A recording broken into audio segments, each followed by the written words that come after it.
Hola, bienvenidos de nuevo a Colindancias, este espacio de análisis de literatura y cultura. El día de hoy vamos a estar hablando de un tema muy peculiar. Estamos celebrando, bueno, más bien conmemorando 30 años de la caída del muro de Berlín y del bloque socialista. Por lo tanto, vamos a tomar como referencia tres obras que tienen que ver con esto precisamente. Pero antes quiero platicarles sobre una palabra que tiene que ver con nuestro espacio, que es precisamente la palabra colindancias. Proviene de co, es un prefijo que denota algo que le corresponde a dos o más. Y la palabra lindante, que se refiere a establecer un linde, o sea, es una palabra que a su vez proviene de los vocablos latinos limes e itis, límites, es decir, límite, que desde el siglo XI, ya dentro de nuestra lengua, como parte de nuestra lengua, se refiere a confín o línea divisoria. Por lo tanto, una colindancia es la unión de dos o más límites. En ese sentido, quiero retomar esta idea de lo que representó de alguna manera el muro de Berlín, que era este límite precisamente entre dos sistemas económicos y políticos muy conocidos por todos, muy conocidos por la historia y los historiadores. Y resulta, fíjense, déjenme comentarles que hace unos días enviaron a la Casa Blanca al presidente Donald Trump, le enviaron un obsequio muy peculiar, que era uno de los últimos pedazos del muro de Berlín que habían sobrevivido. Se lo enviaron como un gesto, como un símbolo, por supuesto, de esta lucha que Estados Unidos llevó a cabo por mucho tiempo en contra precisamente del muro y de otros muros en el mundo. Y bueno, huelga comentar cuál era el simbolismo de esto. Lo curioso es que el presidente Trump lo rechazó. ¿Y qué hicieron con él? Lo mandaron a la frontera con México. De hecho, se encuentra ese trozo de muro aquí cerca de nosotros, en la frontera con Tijuana. Y es muy curioso esto porque vamos a hablar, como les decía hace un momento, sobre algunas obras que tienen que ver con esta época y tienen que ver con las condiciones sociopolíticas y económicas de la caída del muro alrededor de esta época. Recordemos que el muro cae en el 1989, y les voy a hablar el día de hoy sobre una obra, un libro, una novela de un alemán que es Patrick Süskind, El perfume. Ahorita entraremos a detalle. También estaremos hablando sobre esta novela que se llama Psicópata Americano de Bret Easton Ellis. Y por último hablaremos de una obra cinematográfica que también puede ser considerada como una obra poética. Ahorita explicaremos por qué, que es Las alas del deseo del cineasta alemán Wim Wenders. La literatura y el arte trabajan a partir de símbolos, y los símbolos a su vez se dividen en dos tipos. Uno de ellos es el símbolo metafórico. Vaya, esto quiere decir que cualquier obra literaria, cualquier obra de arte, siempre va a tener símbolos, siempre maneja símbolos. A pesar de que sean símbolos o mejor dicho, a pesar de que sean elementos muy cotidianos, muy parecidos a nuestra realidad, de alguna u otra manera, funcionan como símbolos. El metafórico es aquel que maneja una correlación entre dos elementos, pero de una manera muy indirecta, porque lo que los conecta es un elemento, una característica o algunas cuantas características que no cualquiera puede percibir. ¿Qué quiere decir esto? Recordemos la metáfora tan usada de una flor comparándola o sustituyendo a una mujer. ¿Cuál es la correlación? Pues obviamente algunas características como el olor, la belleza, etc. ¿Sí? No va más allá de eso. Y por otro lado tenemos la metonimia, que es otro tipo de símbolo. Sí tiene una relación muy, muy directa entre un elemento y otro. Un caso específico sería nombrar una cosa por otra. ¿A qué nos referimos cuando hablamos de un mexicano? El mexicano, por decir algo. Y sus cualidades como tal, no nos estamos refiriendo a una persona, nos referimos a todo el conjunto. Eso es un símbolo metonímico. ¿Qué pasa con el caso del perfume? Bien, habría que revisar un poco este personaje. ¿Qué cualidades tiene? ¿Es un huérfano? ¿Es un personaje que está en la pobreza total? Por cierto, como lo describen, es bastante feo, muy desagradable. Entonces, ¿qué podemos decir? Bien, ¿habría gente en esta época con esas cualidades? Por supuesto que sí. Entonces, eso lo convierte en un símbolo metonímico. Está representando a un grupo social o a su sociedad en todo caso. Y por otro lado, vemos otra de sus cualidades, que es la del olfato, y en un momento dado la posibilidad de hacer, su cualidad, perdón, para poder hacer un perfume extraordinario como él buscaba. Bueno, esto no lo emparenta con ninguna otra persona, ni de su época, ni de las épocas previas o posteriores. En ningún momento de la historia ha existido alguien así, hasta donde sabemos, ¿sí? Entonces, tendremos que entender que eso es más metafórico. ¿Cómo funciona esta metáfora entonces? ¿A dónde nos lleva esta idea de que un personaje con estas cualidades, en esta época específica, en una sociedad, en un momento sociohistórico muy importante como el París y la Francia del siglo XVIII, previa a la Revolución Francesa, ¿qué es lo que nos conecta con esta idea del personaje con esas cualidades? Bueno, ¿qué les parece? Si vamos entendiendo esta idea del olfato como aquello, y como lo decíamos, que percibe lo que los demás no pueden percibir. La esencia, lo que está más allá de la vista, del tacto, ¿sí? Los personajes en la novela, igual que sucedería en cualquier otro momento, pues están ajenos a esto. También podemos pensarlo de esta forma. Es un momento que a nuestros ojos, a los ojos de alguien del siglo XX o del siglo XXI, sabemos que requieren, están ávidos de un cambio social.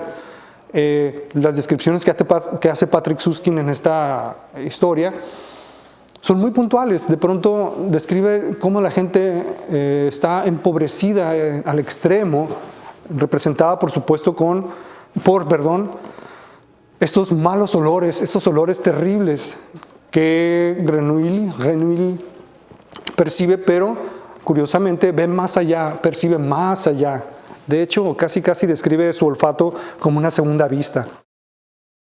Total, en ese sentido, ¿qué nos puede decir en términos de metáfora? Pues que se trata de un personaje que ve más allá del momento histórico tal vez, o del momento en todo caso, y él busca hacer algo al respecto. Es alguien que sale de su zona de confort, por así decirlo.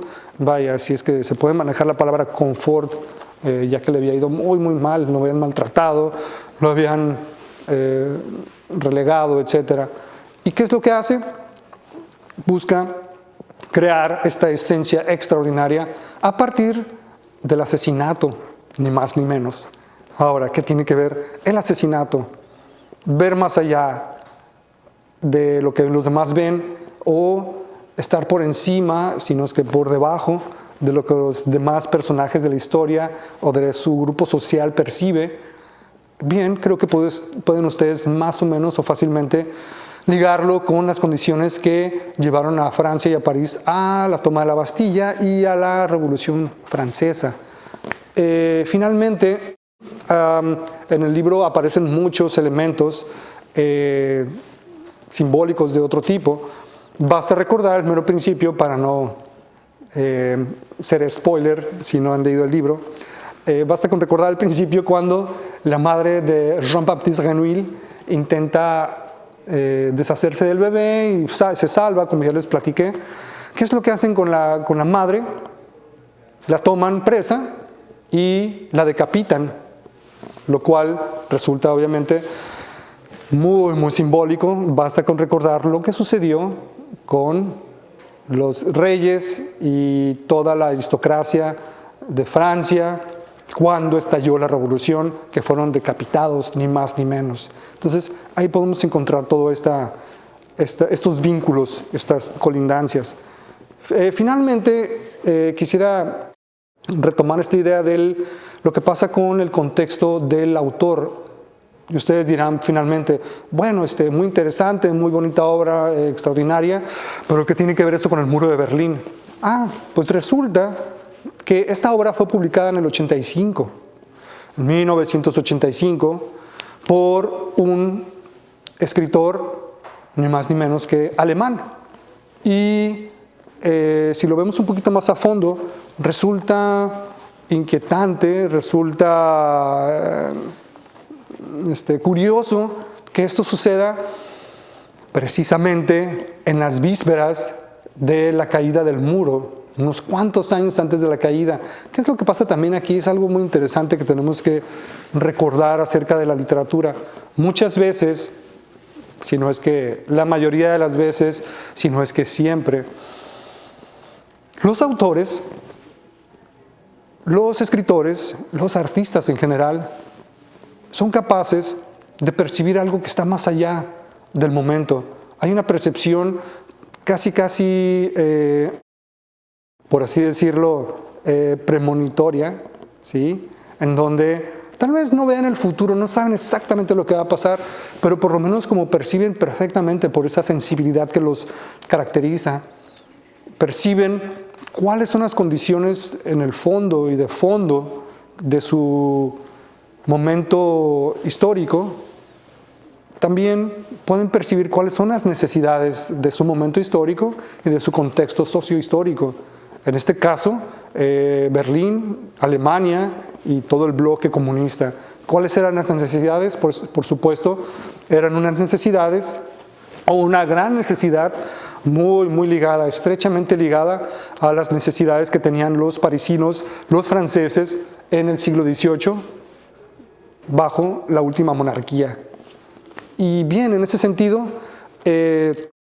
podemos entender el perfume también como una especie de anticipación, ¿sí?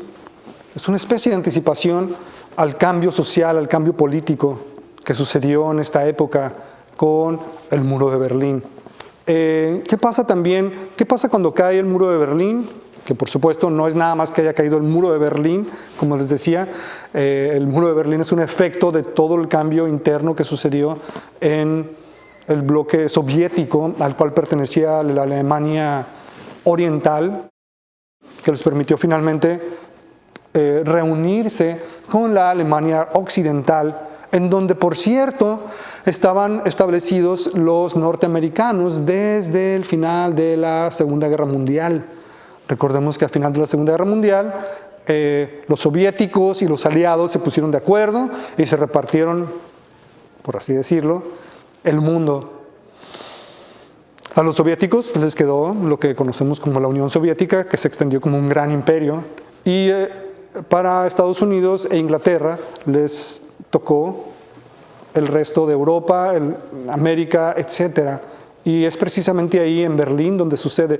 Por eso es que la ciudad fue dividida en dos, por eso es que Berlín resulta un símbolo tan importante de esta condición sociopolítica que se da a mediados del siglo XX y que curiosamente termina casi a finales del siglo XX, en 89, cuando decíamos. Eso quiere decir que paralelamente, cuando el comunismo cae, el comunismo desaparece, entre comillas, sabemos que subsistieron sistemas como el de Cuba, por ejemplo, que sería un tema aparte que platicar.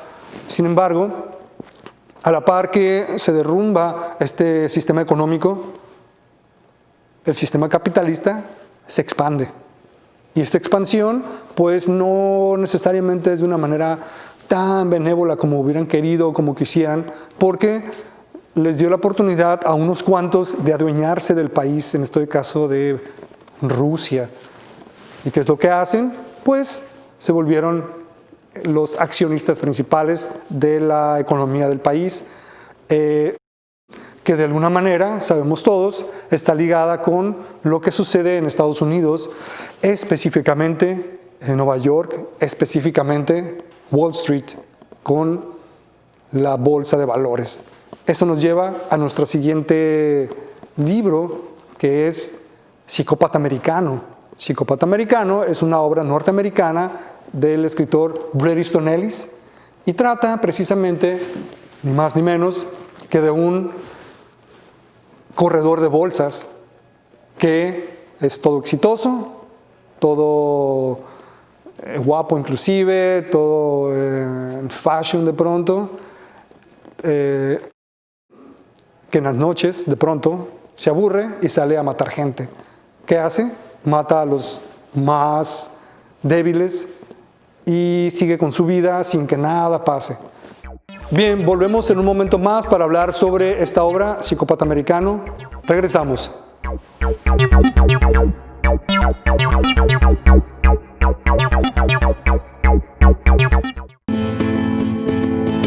Lorca, restaurante español. Ahora le ofrece lechón segoviano. Criado regionalmente, orgánicamente y artesanalmente en el rancho Las Vaquillas.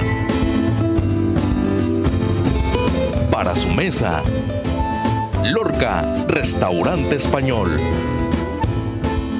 Comprometidos con la calidad en nuestros productos.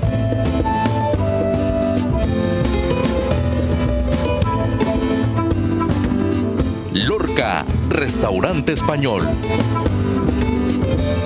Fue muy feo, enterarte así de sopetón. Fue como un balde de agua fría, literal. ¿Cómo literal? Ahí no aplica. Claro que sí. Imagínate meterte a bañar justo cuando se acabó el gas. Vaya. Para servicio, calidad y confianza, llama al 971-7171. Busca el triángulo de Gas Ilsa. Autos Londres, una gran selección de autos y los mejores planes.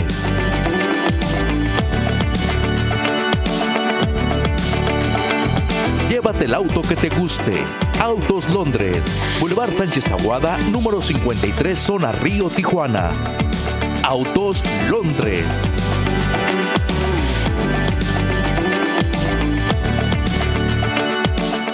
Imprenta Internacional, innovación, calidad, tiempo de entrega. Ofrecemos los mejores servicios de impresión en tarjetas de presentación, póster, invitaciones, menús, boletos, facturas, sellos de goma. Contáctanos en la avenida 20 de noviembre, número 12580. Teléfono 664-681-3443. Correo electrónico imprentainternacional@gmail.com. Recuerda, si de impresión se trata, hazlo ahora mismo con Imprenta Internacional. ¿Estás listo para conocer todo lo que te da Easy? Por ejemplo, el mejor contenido en español de Blim, todas las producciones originales de Netflix, los emocionantes estrenos que hace poco estaban en cartelera, además de todas las series que sabemos que te encantan y mucho más. Y con todo eso, ¿todavía no te has cambiado a Easy? Bosdet Decoración, desde 1970 ha embellecido los hogares de Tijuana. Usted encontrará lo que necesita para su entorno residencial, comercial y hotelero. Alfombras, cortinas, papel tapiz, persianas, pisos laminados y diseño de interiores. Bosdet Decoración, garantía, confianza y tradición. Llámenos al teléfono 683-6000 o visítanos en Vía Rápida Oriente, número 39, zona Río, a un costado de Canaco. Bosdet Decoración.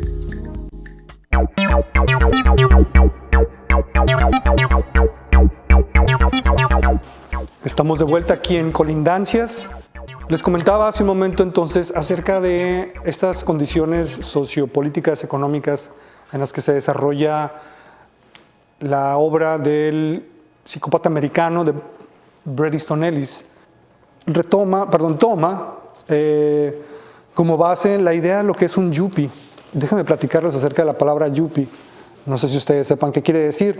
La palabra yuppie es una palabra formada por Y de young, o sea, joven, urban, o sea, urbano, y professional, o sea, un profesional, un joven profesional urbano, una cosa así, profesionista más que nada. es un profesionista joven urbano, pero se referían con esto durante la época de los 80 y la década de los 90 a estos jóvenes que precisamente se dedicaron a enriquecerse desde jóvenes. Y es un caso muy específico, por cierto, se duplica la P y el sufijo IE para hacer analogía con la palabra hippie. Lo curioso es que yuppie es la contraparte de hippie porque se trata precisamente de las jóvenes capitalistas en un momento de este boom económico en el cual ya no es necesario, como en otras épocas, vaya, si nos vamos un poquito más atrás o más atrás cada vez, nos daremos cuenta que para amasar una fortuna, las personas tenían que esperar hasta una madurez o a veces, en algunos casos, hasta la vejez, ¿sí? Tanto así que en épocas anteriores a esta, se retrataba a los millonarios como viejos, porque no existían los millonarios jóvenes. Entonces, eso es lo que hace que yuppie sea una palabra tan importante. Se refiere a los ricos, si no necesariamente millonarios, aún jóvenes, como el caso de Patrick Bateman, el protagonista de esta novela Psicópata Americano, que es un joven de 27 años, rico, como les decía, lleno de atributos, porque es una persona inteligente, es una persona muy, muy capaz, por supuesto, y se rodea también de gente igual a él, jóvenes exitosos de Wall Street, que se la pasan realmente, no en el trabajo, sino que se la pasan en el cotorreo, lonchando, tomando el café, tomándose unos tragos, yendo a la disco, comiendo en los lugares más lujosos, viajando por Manhattan en sus taxis de un lugar a otro, mientras platican de la ropa, la marca de la ropa, platican de cosas banales y materialistas, ¿sí? Y todo esto lo vemos desde el punto de vista de nuestro personaje Patrick Bateman, quien siempre está reflexionando sobre las condiciones en las que está viviendo y, por supuesto, describe de manera muy, muy exhaustiva las pertenencias materiales, describe la ropa, describe la comida, describe la fisonomía de sus compañeros, de su novia, de las chicas con las que sale también, así como describe de pronto su colección de navajas con las que mata a pordioseros y niños en la calle. Y bien, esta es una obra que, como decíamos hace rato, resulta rica en cuanto a simbología. ¿Qué pasa con la simbología de esta obra? Bueno, tenemos, por un lado, la parte metonímica, que por supuesto es cuáles son las características de este personaje. Bateman es un yuppie, finales de los 80, exitoso, guapo, rico, lo cual lo emparenta con un grupo social reducido, claro, es un grupo reducido, pero finalmente representa a ese grupo de personas que mueven la economía ni más ni menos que del mundo. Eso lo vuelve un símbolo metonímico, por supuesto, pero por otro lado tiene estas otras cualidades, algo similar a la novela que estábamos platicando hace rato del perfume, en la cual se trata de un asesino que mata, como decíamos, personajes como pordioseros, prostitutas, niños indefensos y de pronto algún que otro colega que se le interpone, por supuesto. ¿Esto cómo funciona en todo caso? ¿Es una metáfora?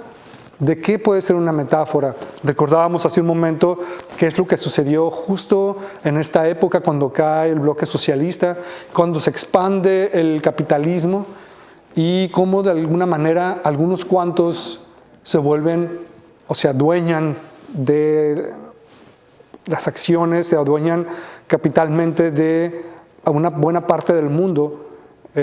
Aquí la pregunta valdría es, ¿hay alguna relación entre esas acciones que llevan a cabo estos otros capitalistas y las acciones que lleva este capitalista en su máxima expresión, que es Bateman, al aprovecharse de los más débiles. ¿Ustedes qué creen? ¿Sí? Algunos otros elementos que aparecen en la novela de Psicópata Americano y que resultan muy significativos es, por ejemplo, que el personaje de Patrick Bateman, el asesino, es un rotundo admirador de Donald Trump. Un Donald Trump mucho más joven, hace 30 años, que es ya un exitoso empresario, un empresario exitoso y también un empresario pues rapaz, como a él le gustaría ser precisamente. Entonces resulta que es su ídolo personal y es algo muy curioso que aparezca en una novela como esta y que hoy en día sea ni más ni menos que el presidente de Estados Unidos, ¿sí? Y que tenga que ver con esta historia que estamos platicando. Donald Trump en el centro de esta situación. El muro de Berlín, el muro de Estados Unidos con México. La novela está narrada en primera persona, de hecho escuchamos la voz, escuchamos el pensamiento del personaje de Patrick Bateman, del asesino. Entonces siempre estamos viendo, escuchando, leyendo lo que él piensa. Y en una parte muy al principio de la historia, se levanta en la mañana y, por ejemplo, está describiendo su cuarto, su departamento en Manhattan. Entonces dice, por ejemplo, miren, cuando vemos el cuarto, la luz ilumina no sé qué, y se ve de pronto la cama y vemos perfectamente las cobijas y las sábanas que son de tal marca y que compré en tal tienda y tienen esta textura, etcétera, etcétera. Y si volteamos un poquito más, vemos que está el mueble tal de la madera más fina, que no sé qué, y que compré en la tienda tal y me costó tanto y no sé qué, no sé qué. Y si volteamos un poco para acá, vemos, por ejemplo, mi sistema de audio que tiene la tecnología más avanzada, en donde podemos ver todos los elementos especiales para tener la mejor calidad de audio, y mi colección de CDs que son esto y esto y esto, y luego platica acerca de su guardarropa, donde podemos ver todos los trajes de marca tal, con las cualidades tales, que me costaron esto y esto y esto, y así se va sucesivamente. ¿Qué pasa? Así como describe eso, también de pronto describe la manera en que asesina a las personas en un momento dado. Resulta que de pronto se sale y es en la noche, en la oscuridad, cuando mata, pero de pronto se da cuenta, o mejor dicho, le dan ganas de matar, de asesinar, no solamente a la sombra de la noche, sino que también de pronto asesina a alguien a plena luz del día. Y lo más curioso es que no pasa nada, no hay consecuencias, no hay justicia. Eso también puede resultar de alguna manera simbólico. Valdría que le echaran un ojo a este libro y me dieran sus comentarios. ¿Qué pasa también? Describe, les decía, los cuchillos, que tiene toda una colección de cuchillos que de pronto los trae cargando en un momento dado cuando su patología va en aumento. No solamente escoge un cuchillo ya y sale a la calle con él, sino que trae cargando todos sus cuchillos y, por supuesto, con el miedo de que lo atrapen, pero eso es precisamente lo que le atrae. Esa adrenalina es lo que lo mueve también, la posibilidad de que lo atrapen. Ya que como tiene todos los lujos, tiene todas las comodidades, pues de pronto necesita algo que lo emocione, y al parecer eso es lo que realmente lo emociona, lo único que lo emociona, junto con, por supuesto, algunas situaciones sexuales que son combinadas con un asesinato, con los asesinatos. Algo que pasa también curioso es que, como un personaje inteligente o intelectual, entre comillas, se la pasa reflexionando acerca de los grupos musicales que le gustan. Entonces la música juega un papel muy importante también en esta novela. Reflexiona, por ejemplo, acerca de grupos como Huey and the News, que es un grupo de pop ochentero, pues según algunos críticos de poca calidad, pero de un éxito comercial muy importante. Y bueno, él los vanagloria, es uno de sus grupos favoritos, y describe cómo es su música. Menciona también, de pronto, hace una gran reflexión acerca de Genesis, específicamente de su álbum Invisible Touch, este grupo donde Phil Collins fue el vocalista, ¿sí? Y también un grupo donde estuvo alguna vez Peter Gabriel en los 70s, perdón, y de hecho menciona todo esto, nos da todo un recuento. Dice, originalmente era un grupo más o menos mediocre porque estaban liderados por este personaje, pero en un momento dado dice que se componen. También habla de U2 y es un grupo que tiene un papel muy importante porque es la época en que estaban presentando The Joshua Tree y Rattle and Hum, álbumes icónicos acerca de Estados Unidos y sus problemas sociopolíticos, especialmente con la canción Bullet the Blue Sky, una canción que habla de toda la historia bélica de Estados Unidos y sus problemas sociopolíticos internos y externos. Y por cierto, en un momento de la novela sale un concierto y Bono le habla al personaje y le dice, tú eres el diablo. Así es que habría que revisar cuál es la correlación ahí. Dicen que podría ser que la novela entera está inspirada en esta canción y en esta época de YouTube. Hablamos ya de El perfume de Patrick Süskind, hablamos también de Psicópata americano de Bret Easton Ellis, y para terminar queremos platicar sobre una obra que no es precisamente literaria, pero sí poética, y es una obra cinematográfica del alemán Wim Wenders. Wenders es un cineasta muy importante. Sacó una película muy importante en 1987 que se llama precisamente Las alas del deseo, cuyo título original es Der Himmel über Berlin, que es algo así como el cielo, sobre Berlín. Y bueno, esta es una historia que nos narra varias historias entrelazadas. La primera es que es la historia de dos ángeles que merodean por Berlín, viendo la vida de los demás, escuchando los pensamientos y los diálogos de la gente común. Por cierto, se escuchan todo tipo de idiomas, turco, alemán, francés, inglés, español, hebreo, etcétera, porque ya saben que Berlín es una metrópoli que ha acogido a migrantes de todo el mundo. Y ellos se la pasan por ahí escuchando a la gente. Uno de ellos de pronto añora ser un ser humano, quiere ser mortal. Dice que ya está cansado de esta eternidad que viven desde la eternidad, valga la redundancia. Entonces se acercan y lo único que pueden hacer es vivir a través de los seres humanos esas experiencias, porque pues ellos como ángeles no tienen esta experiencia. Sucede entonces que en eso están cuando se encuentran con otros personajes como, por ejemplo, Marion, que es una chica francesa que va por una temporada a Berlín y se dedica a ser trapecista en un circo de mediana categoría, y es ahí donde uno de ellos, Daniel, se enamora de ella. Y bueno, en un momento dado, Daniel quiere ser humano para estar con ella porque está enamorado.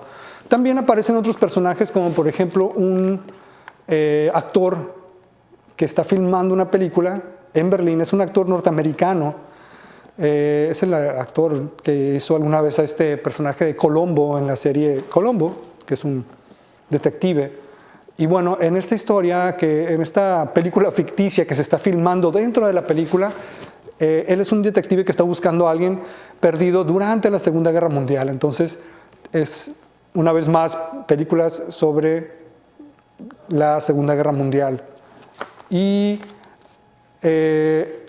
finalmente hay una escena muy icónica en donde Daniel se vuelve humano y está dentro del muro. Es una escena muy importante porque no sé cuántas películas se filmaron dentro del muro de Berlín y esta es una de ellas de una manera muy gloriosa, tanto así que es un símbolo de cómo han percibido la historia y él quiere ser parte de esta historia. Curiosamente fue filmada, proyectada 2 años antes o poco menos de 2 años antes de la caída del muro, con esta temática que nos hace pensar nos lleva a vincularla también con las obras que estábamos comentando. El perfume, Psicópata Americano, y bueno, ahora esta obra cinematográfica de Las alas del deseo, o El cielo sobre Berlín, que nos hará pensar también en este gesto que los berlineses el día de hoy llevaron a cabo cuando tomaron este pedazo, este trozo del muro, de los restos del muro de Berlín, y se lo enviaron a la Casa Blanca, que fue rechazada, y por lo tanto la trajeron a esta zona del país, en el sur de California. ¿Sí?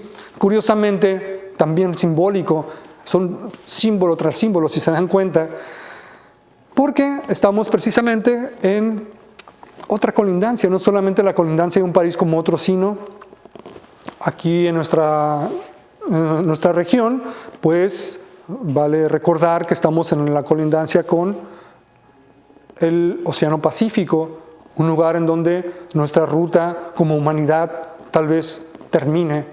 Entonces es una triple colindancia, y lo cual resulta doblemente o triplemente simbólico. Y bien, con esto nos vamos a despedir, agradeciéndoles que estén con nosotros. Volvemos en un momento más. Sigan con nosotros.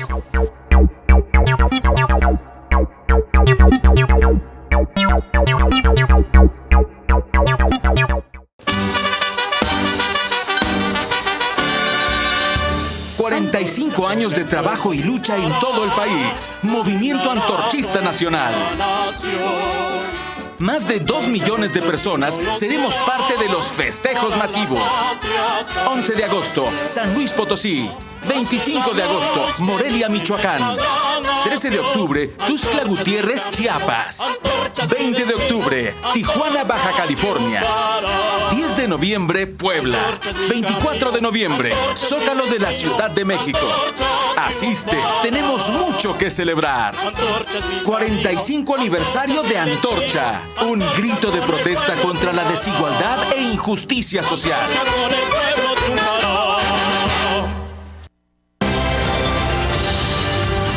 PSN, primer sistema de noticias. ¿Está por casarse o desea celebrar algún tipo de evento? Un momento en la vida que usted recordará por siempre. En Salón de Alba haremos que cada momento sea tan hermoso como lo planeó y la recepción sea perfecta. Contamos con 4 amplios salones con capacidad de 50 a 500 personas. Usted encontrará la calidad en los banquetes y una variedad de servicios. Contamos con un amplio estacionamiento. En Salón de Alba, la política es no cobrar descorche. Ven a disfrutar de una experiencia única en el mejor lugar. Casa Magnolia Restaurant. Desayunos, comidas y cenas en un ambiente familiar con una hermosa vista al mar. Contamos con servicio de carpas y amplios jardines para que celebres cualquier evento especial. Contamos con servicio de buffet los sábados de 7:30 de la mañana a 2 de la tarde y domingos desayunos y comida todo el día. Estamos en Boulevard Costero frente a Playa Hermosa, 176-6592. Chicos, ¿se enteraron que despidieron a Fernanda? No. ¡Ey! ¿Y si organizamos una despedida? Oye, sí. Siempre hay un motivo. Desde 99 pesos. Ven y disfruta de nuestra gran variedad de deliciosos platillos de Lunch Times. Celebra todo en Applebee's.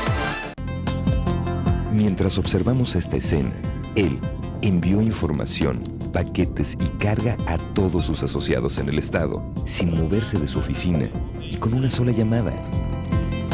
Nexus Paquetería, siempre con usted, siempre con su envío.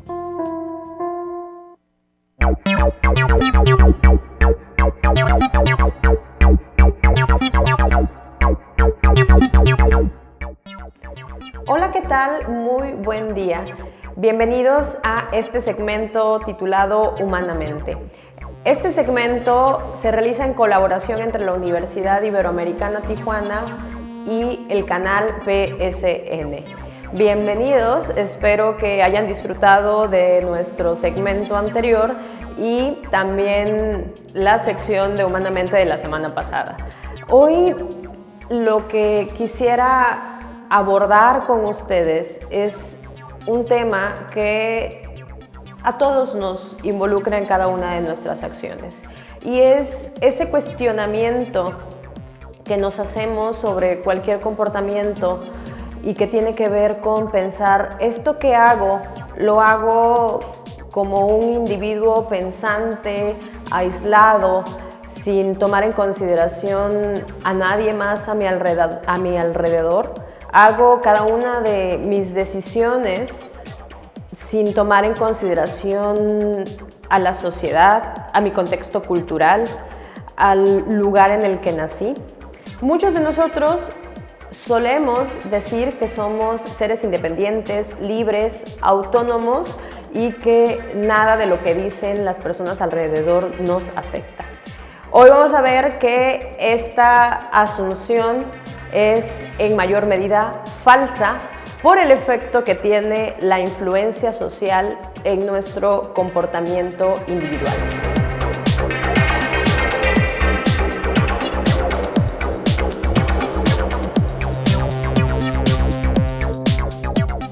Muchas gracias por seguir aquí en Humanamente. Les recuerdo que en este segmento hablamos sobre diferentes procesos psicológicos y sociales que afectan nuestro comportamiento cotidiano. Y hay que partir desde este punto de vista en el que diferentes científicos sociales, desde la psicología, la sociología, la antropología y algunas otras ciencias, nos han permitido entender sobre lo que hacemos en nuestro comportamiento diario. Y este primer concepto que tenemos que manejar todos es el de la influencia social en nuestro comportamiento individual. ¿De dónde viene el entendimiento de la influencia social en nuestro comportamiento individual? Pues primero surge de esta búsqueda de ver cómo somos seres autónomos, que buscamos hacer nuestras propias cosas, tomar nuestras decisiones individuales y el darnos cuenta que no es un entendimiento, que no es una reacción única, irrepetible y sola la que hace que nosotros nos comportemos como nos comportamos. En realidad es más fuerte el efecto que las otras personas tienen sobre nosotros mismos de lo que nos imaginamos. El estudio surge dentro de la perspectiva de la psicología social desde el momento en el que se entiende la psicología social como una disciplina dentro de la psicología. Desde el momento en el que Wilhelm Wundt, fundador de la psicología experimental, plantea que hay una rama o hay un campo en el que debemos de tomar en consideración a los otros, y él habla de algo que más o menos se conoce como Volker Psychology. Seguramente lo estoy pronunciando mal porque no pronuncio muy bien el alemán, de hecho no sé nada de alemán, pero él hace que aparezcan dentro de la literatura en la psicología por primera vez estos conceptos. Es el término temprano para definir a la psicología social.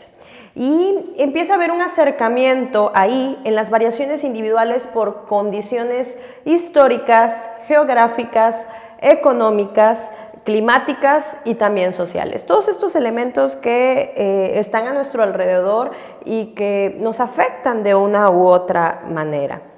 Un estudio que hace nacer este concepto de la influencia social ya como un campo de estudio más delimitado es el estudio que hace Triplett, psicólogo de los Estados Unidos que nace en 1861 y fallece en 1943, desarrolla el concepto de facilitación social. Él observa a través de 3 diferentes situaciones cómo las personas nos dejamos influir por la presencia de los otros. La mera presencia de las otras personas ya cambia la manera en la que nos comportamos. ¿En dónde lo observa? Él lo observa en corredores ciclistas. Ve cómo las personas primero batían su propio récord. Al hacer una carrera y plantearse, hoy voy a hacerlo mejor que lo que hice ayer, había un cambio. pero observó que estos mismos corredores, cuando se enfrentaban a un grupo, lo hacían aún mejor. Entonces empieza a experimentar esta necesidad de seguir estudiando esto en diferentes áreas, y sus contribuciones son relevantes para el resto de la historia de lo que ahora conocemos como psicología social. Entonces, lo que entendemos de las lecciones de Triplett es que el récord propio funciona menos que la influencia que ejercen los otros. Es decir, una persona que utilizaba el reloj para ver qué tanto había mejorado con respecto a su tiempo previo, hacía un menor desempeño, tenía un menor desempeño a cuando lo comparaba con el récord de los otros. Es así como si estábamos en una carrera y me encuentro al lado de otro, estoy viendo que me está ganando, me ejerce una influencia y quiero ganarle al que está al lado de mí. De ahí esto podemos trasladarlo a nuestras situaciones cotidianas y ver cómo esta presencia de las otras personas podría influir la forma en la que me estoy desarrollando. Y generalmente lo podemos observar, por ejemplo, cuando me avergüenzo en una presentación final, ahorita que muchos están acercándose a sus exámenes finales, a las presentaciones finales en la universidad o en la preparatoria o en algunos otros niveles, el miedo que genera el pararse frente al público, o para algunas otras personas la emoción que esto representa. Sí, algunos tienen habilidades para comunicarse de manera oral más desarrolladas que otros, y estos que tienen habilidades desarrolladas de manera muy presente van a tener facilitación social para desempeñarse aún mejor que cuando lo hacen a solas. ¿Sí? Entonces ese sería un ejemplo. Entonces así podemos ver que cuando nuestras habilidades, que de por sí se encuentran presentes, pueden mejorar ante la presencia de las demás personas.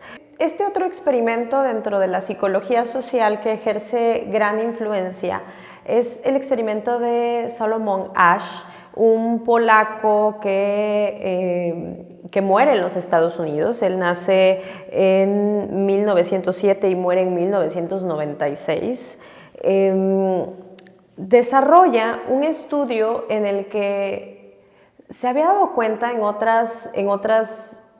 otros escenarios cómo las personas nos conformamos a lo que un grupo de personas que está a nuestro alrededor nos dice. Cuando, por ejemplo, estamos en un foro de consulta ciudadano y alguien opina y alguien pregunta, ¿están todos de acuerdo con que hagamos esta estrategia para la implementación de políticas de la distribución del agua?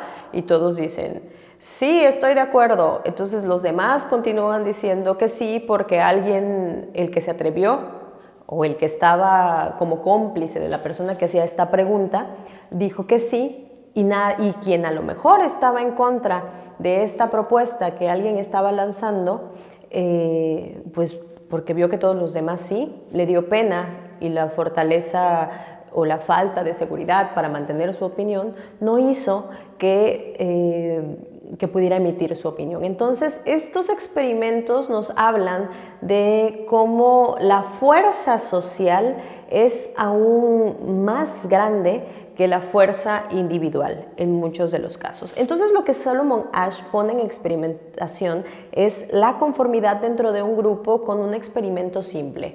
El experimento consiste en tener a 7 o 9 participantes estudiantes dentro de un aula y tener solamente a un sujeto crítico. Este sujeto crítico es el sujeto de experimentación. Por ejemplo, a mí me invitan a participar en un experimento. Erika, es un experimento de percepción de las líneas. ¿Podrías, por favor, simplemente responder a lo que el experimentador te dice? Yo me coloco en ese salón y sigo las instrucciones del experimentador, pero yo como sujeta de experimentación no sé que todos los demás están con el experimentador y previamente el experimentador ya les dijo que tenían que responder algo incorrecto. En este caso, lo incorrecto que tenían que responder es la proporción y el tamaño de una línea con respecto a otras 3 líneas. El identificar la línea del lado derecho dentro de las 3 líneas del lado izquierdo. La respuesta correcta era, no recuerdo la letra, pero ustedes van a ver ahorita en la pantalla, que va a ser la letra que corresponde a este lado. Esa no se va a responder. Entonces se va a responder más bien, la respuesta correcta es la C, en lugar de la B, por ejemplo. Entonces cada uno de los participantes a mí me dejan al final o en el medio a responder cuál es, en dónde se encuentra esta línea dentro de las otras 3 líneas, y yo toda confundida, porque los demás dijeron C, digo, a lo mejor estoy ciega, a lo mejor no me di cuenta que donde estoy no se nota la dimensión y el tamaño parece distorsionarse, me hacen dudar de mis propias decisiones, de mis propias proposiciones, de mis propias percepciones, aun cuando esté identificando la respuesta correcta. Entonces, lo que sucedió en este experimento es que efectivamente un alto porcentaje de la población se conformó a la respuesta de la mayoría. Y esto es muy relevante para entender cómo ciertos procesos grupales, procesos de masa, van a transformar las individualidades de quienes participamos en dichos procesos. ¿De qué procesos de masa estoy hablando? Podría hablar de participación en conciertos, participación en mítines políticos, a lo mejor, como lo decía, en un foro de consulta ciudadana, o en un salón de clases, o incluso en un auditorio cuando atiendo a una conferencia. Entonces, esta presencia, la simple presencia de los otros, altera en menor o mayor medida la forma en la que me voy a comportar.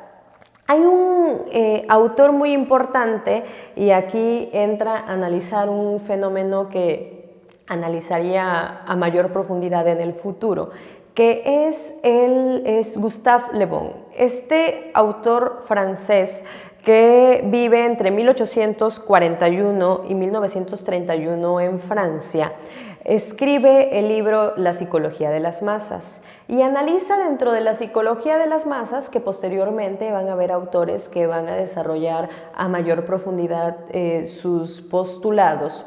Habla de la desindividualización, el anonimato y todos estos fenómenos, cómo las emociones reinan cuando estamos en una masa. Entonces, principalmente podemos ver ejemplos en algunos de los fenómenos sociales que marcaron nuestra historia de manera importante, como por ejemplo los mítines que se hacían durante la época del nacionalsocialismo de Adolf Hitler, o ahora en los mítines en los que se presentan algunas de las figuras más importantes. Podría mencionar al presidente de la República, o podría mencionar al presidente de la República Mexicana o al presidente de los Estados Unidos, en donde se encuentran masas que responden a, por ejemplo, postulados de que todos pertenecemos a esta raza alemana. Entonces, hay fenómenos en el que las emociones, el tono de voz que la persona, el líder, está utilizando, las estrategias emocionales sobre las cuales quiere acercarse a ellos, van a generar influencia, pero no solamente por el tono de voz que él está utilizando, sino porque ve que los otros se están entregando al momento. Entonces, si yo veo que alguien dice, sí, todos estamos muy contentos con que somos alemanes y somos de la misma raza, entonces empiezan a gritar, se exacerba la emoción y se vuelve, se desaparece uno del elemento individual. A lo mejor yo era muy tímida, pero en el momento en el que me encuentro en un concierto o en un meeting político de López Obrador o de Donald Trump, me emociono y empiezo a ejercer otra personalidad, que ya no es la personalidad de Erika, sino es la personalidad de alguien que simplemente, más bien un miembro más de la masa, soy masa, y entonces dejo de ser persona. Y estos procesos son relevantes entenderlos porque nos van a dar las pautas para comprender por qué tenemos comportamientos diferentes cuando estamos a solas y estamos escribiendo, por ejemplo, en nuestros diarios y decimos, hoy me voy a comportar, voy a defender mi voz, voy a defender mi postura, voy a hablar por mí misma, pero cuando llego al Facebook y veo que a lo mejor uno de mis amigos, a quien respeto mucho, y sé que está muy bien preparado, estudió un doctorado en una universidad importante en la región o estudió en el extranjero, hace un comentario en el que me hace pensar, es que esos disturbios, esas cosas que hacen hacia los monumentos, esas mujeres, son muy malos de hacer. Esa no es una forma legítima de lucha, podría decir esta persona a la que yo respeto mucho, y me hace dudar de lo que yo ya pensaba y lo que yo ya defendía, como por ejemplo podría ser el hecho de que yo creo que es más importante exacerbar la violencia que existe en nuestro país y defenderla a toda costa, hacer una manifestación aun cuando tenga que pintar un monumento histórico, que de antemano sé que se puede restaurar, me hace cambiar de opinión. Entonces ya no publico, ya no comparto esa publicación en la que vi a un grupo de mujeres bailar y ejercer una manifestación en contra de la violencia machista. ¿Por qué? Porque me dejé influir, porque no solamente esta persona que respeto, sino los likes que les pusieron personas que respeto, el hecho de que la compartieron personas que respeto y me hace detenerme a la decisión individual que yo tenía.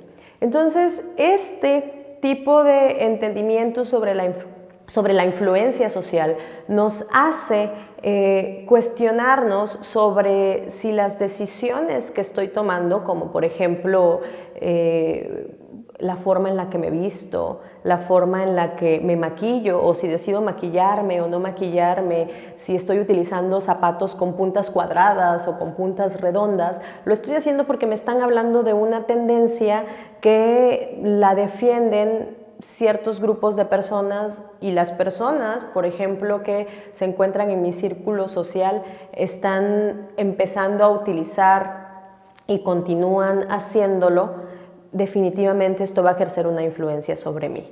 Y esto lo encontramos desde las bases mismas del comportamiento, desde las bases mismas de nuestro desarrollo individual. Nuestro desarrollo individual es el resultado de lo que los otros hicieron con uno y de lo que uno hace con lo que los otros hicieron. De esta forma, lo que podemos entender cuando hablamos de influencia social es que desde la influencia misma que un grupo de personas, que un par de personas hicieron sobre mí, o por ejemplo mis abuelos, mis tíos, en el proceso de crianza, si decidieron alimentarme con leche, con fórmula, con leche materna, va a influir en la forma en la que va a continuar mi desarrollo, pero también la forma en la que ellos se inclinan hacia un equipo de fútbol, se inclinan hacia ver ciertos contenidos en la televisión, a tener acceso a ciertos libros. Estoy ya observando comportamientos, estoy imitando comportamientos que son eminentemente influidos por el entorno social en el que me encuentre. Desde la familia, desde los amigos, en la escuela, luego en lo que observe en fenómenos de masa y también en los momentos en los que esté interactuando en las redes sociales, y las publicaciones que los otros ejercen van a influir en la forma en la que yo me voy a comportar. Entonces va a depender de qué tanto estudio, qué tanto me informo, qué tanto me abro a las opiniones diversas, a las diferencias individuales, para poder formarme un propio criterio que pueda defender, aferrarme a él, no como capricho, sino como un análisis profundo, una generación de conciencia de que esto individual que estoy ejerciendo, este camino que estoy tomando, estas decisiones que he realizado seguir, han sido el resultado de algo más allá que un efecto de influencia social o una conciencia que me está generando mi posición como masa. Es ser más allá de un elemento más de la masa, o como algunos otros le llaman, como ser parte de la borregada. Muchas gracias por acompañarme el día de hoy en Humanamente. Seguimos analizando este y otro tipo de temas aquí en Colindancias.